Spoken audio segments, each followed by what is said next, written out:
हल्की धूप में मदरसे की इमारत चमक रही है।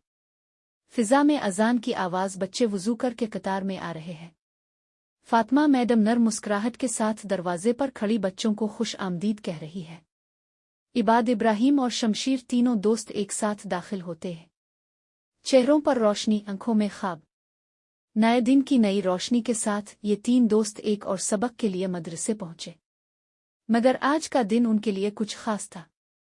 क्लास के अंदर हल्की धूप। फातिमा मैडम 3 सिक्के निकालती हैं और बच्चों को देती हैं। ये तुम्हारा इम्तिहान है, देखना कल तुम इसे कहाँ इस्तेमाल करते हो।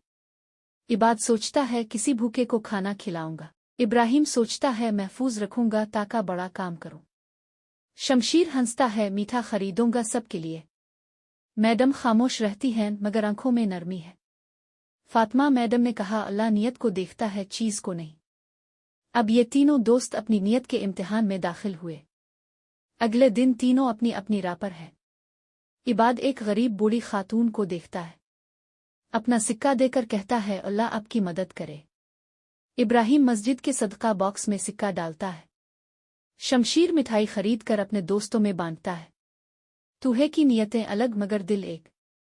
नियत के इम्तिहान में सब कामयाब हुए क्योंकि दिल साफ थे। और यही ईमान का हसन है। अगले दिन क्लास में मैडम कहती हैं, निकी की कीमत सके से नहीं नियत से है। इबाद, इब्राहिम, शमशीर, तुम तीनों कामयाब हो। तीनों दोस्त मुस्करा कर कहते हैं, मैडम, ये दोस्ती और नियत दोनों अल्लाह के लिए है।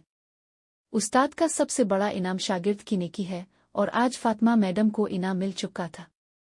तीनों बच्चे मदरसे के सह में खेल रहे हैं। पस मंजर में सूरज डूब रहा है। इबाद कहता है, हमेशा नेक रहेंगे एक दूसरे के साथ। सब हाथ मिलाते हैं। आसमान पर अजान की सदा और फिजा में सुकून। ये थी दोस्ती, ईमान और नियत की कहानी, जहां नेकी छूटी नहीं होती, दिल बड़ा होता है।